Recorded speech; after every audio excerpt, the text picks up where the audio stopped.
अर्जुन भाई, मान्य बापू, नटू काका, दीपक भाई, भाई परेश भाई, चेतन भाई, मंचस्थ महानुभावो, आप सब समग्र अमदावाद पूर्व में पधारेला અને અમદાવાદ શહેર અને ગાંધીનગરને દહેગામથી પધારેલા મારા કોંગ્રેસ પરિવારના ભાઈઓ બહેનો મુરબ્બીઓને યુવાન દોસ્તો, ભાઈ શ્રી હિંમતસિંહભાઈને જ્વલંત વિજય અપાવવા માટે આજે આ કાર્યાલયના ઉદ્ઘાટન પ્રસંગે આપ સૌ આવ્યા છો। આપનો આદર કરું છું, સત્કાર કરું છું। લોકસભાની ચૂંટણીમાં માન્ય અર્જુનભાઈ અને બાપુ મુરબ્બી નટુ કાકા ખૂબ વિગતે વાત કરવાના છે। મારે વધારે સમય નથી લેવો, મારે તો ફક્ત એટલી જ વાત તમને કરવી છે કે 2002 ની ચૂંટણીમાં આપણે અને સામેવાળાનો મુકાબલો હતો। 2002 ની ચૂંટણીમાં મુદ્દો શું? ગોધરાનો ડબ્બો। 2007 ની ચૂંટણીમાં મુદ્દો શું? મિયા મુશરફ અને સોહરાબુદ્દીન। 2012 નો મુદ્દો શું? વિકાસ। અને 2014 ની લોકસભાનો મુદ્દો શું? રામ મંદિરનો મુદ્દો। કોઈ ધારાસભા, કોઈ લોકસભામાં પોતાની સરકાર શું બનશે તો એની વિદેશ નીતિ કેવી હશે?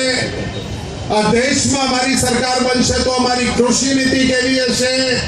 આ દેશમાં અમારી સરકાર બનશે તો અમારી શૈક્ષણિક નીતિ કેવી હશે? એમ સમજવા માટે સમગ્ર દેશમાં રાહુલજી 200-500 યુવાનોને ભેગા કરી, લોકોને ભેગા કરી એક એક વર્ગ પાસેથી જાણવા માંગે છે કે યુપીએની સરકાર બને તો આવતા દિવસોમાં સરકારે શું કામ કરવું। એક બાજુ આ મુદ્દો છે અને એક બાજુ બીજો મુદ્દો છે। સલામતીના મુદ્દે આપણી સામે ચૂંટણી લડ્યા એ વખતે કહેતા હતા ગાડી હોય, બંગલા હોય, જવેરાત હોય, રૂપિયા હોય, સરસ ધંધો ચાલતો હોય અને જવાન છોકરો સવારનો નીકળે અને રાત્રે જીવતો પાછો ના આવે તો શું? આ જે સલામતીની વાતો કરતા હતા એવા લોકોને કહેવું છે ગુજરાતમાં 10 વર્ષમાં 17,000 લોકો ગુમ છે।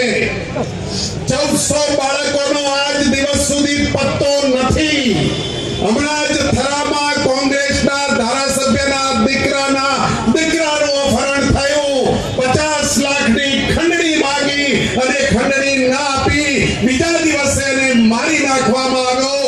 આ 1400 બાળકોના માતા પિતા રોજ એના બાળકનો ફોટો જોઈ અને નિશાસો નાખે છે કે મારા બાળકને જીવતો કે મરેલો પાછો લાવો। દર વર્ષે આ વિધાનસભાના આંકડા બોલું છું, દર વર્ષે 29,000 લોકો અપમૃત્યુથી મૃત્યુ પામે છે। અપમૃત્યુ એટલે ઘરમાં કંકાસ, ઊંચા વ્યાજના રૂપિયા, પૈસા આપી દેજો, 10,000 લીધા હતા, 3,20,000 વ્યાજ સાથે થયા છે, પૈસા આપી દેજે નહીતર કાલે તારી જવાન દીકરીને ઉઠાવી જઈશ, એવી ધમકીઓ આપવાવાળા લોકોના ત્રાસથી જ્યારે લોકો અપમૃત્યુ કરે એવા 29,000 બનાવો અને વર્ષે દિવસે 60,000 સામૂહિક આત્મહત્યાના બનાવો। દીકરો ને દીકરી, પતિ પત્ની ચારે જણા પેલા નાના કુમડાઓને ઝેર આપીને મારી નાખે, પછી પતિ પત્ની પોતે ઝેર પીને મરી જાય, એવા દર વર્ષે 60 સામૂહિક આત્મહત્યાના બનાવો બને છે। આ છે સરકાર, આ છે એનો વિકાસ। અને વિકાસની વાતો કરવા વાળાને આપણે પૂછવું છે કે જ્યારે તમે જે વાતો લઈને આવ્યા હતા, તમે જે વાતોનો વિશ્વાસ લઈને આવ્યા હતા, ત્યારે તમારા તરફથી જે વાતો મુકાઈ એ વાતોનો જવાબ ગુજરાતની પ્રજા માંગે છે। અને એ પ્રજા જ્યારે જવાબ માંગે છે ત્યારે મિત્રો તમને સૌને અહીંયા એક વિનંતી કરવા માટે આવ્યો છું। મને કોઈ પત્રકાર મિત્રોએ પૂછ્યું કે જગદીશભાઈ, વેઇટિંગ વડાપ્રધાન તરીકે અડવાણી સાહેબનું નામ હતું, ત્યારે તમે કહ્યું હતું કે દેશના વડાપ્રધાન ડોક્ટર મનમોહન સિંહ અને અડવાણીની વચ્ચે તફાવત શું છે? ત્યારે મેં એ વખતે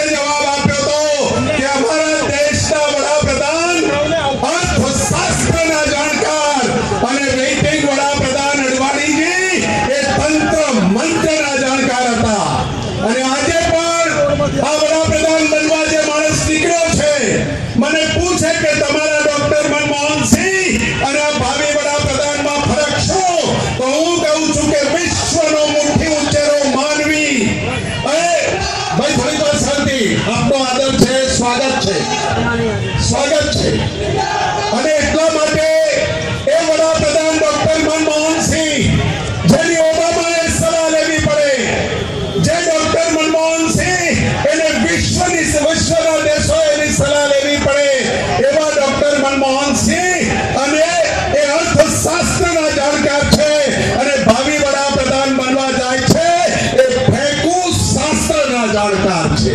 ફરક આટલો છે મિત્રો.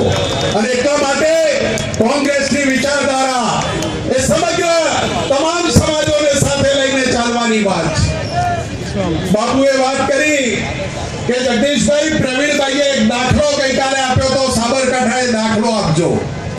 આપણા સાંસદ પ્રવીણભાઈને દાખલો આપ્યો તો કે આ જે ભાવિ વડાપ્રધાનની વાત કરે છે એની સાથે એના મિત્ર તરીકે એક મિત્રએ જે સાચી હકીકત કહી હતી એ હકીકત તમારી વચ્ચે પ્રવીણભાઈએ જે મૂકી હતી આપની વચ્ચે મૂકું છું.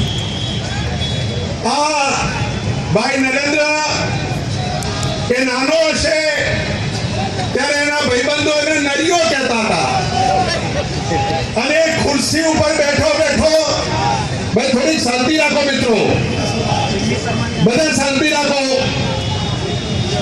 એ વખતે ખુરશી ઉપર બેઠો એ ઝાડના છાંયડે હાથ આમ કરી અને આમ કરતો હતો. એના મિત્રએ પૂછ્યું, અલ્યા નરિયા, આમ શું કરે છે? તો કે વાંદરાને ચણા નાખું છું. તો કે હમે વાંદરા તો દેખાતા નથી. તો કે મારા હાથમાં ચણા ક્યાં છે? 15 વર્ષથી આમ કરે છે.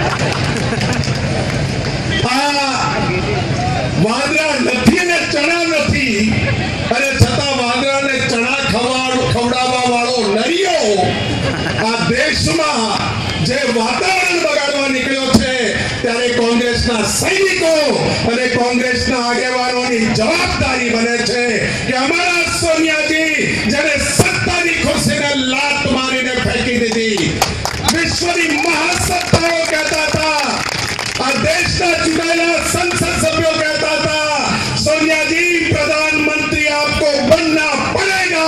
અને ત્યારે સોનિયાજીએ નિર્ણય કર્યો કે હું દેશની પ્રધાનમંત્રી નહીં બનું અને ડોક્ટર મનમોહન સિંહને આ દેશના પ્રધાનમંત્રી બનાવીશ. આ છે ત્યાગની મૂર્તિ અમારી સોનિયાજી. આ છે સમગ્ર પરિવારને સાથે લઈને ચાલવા વાળા અમારા સોનિયાજી.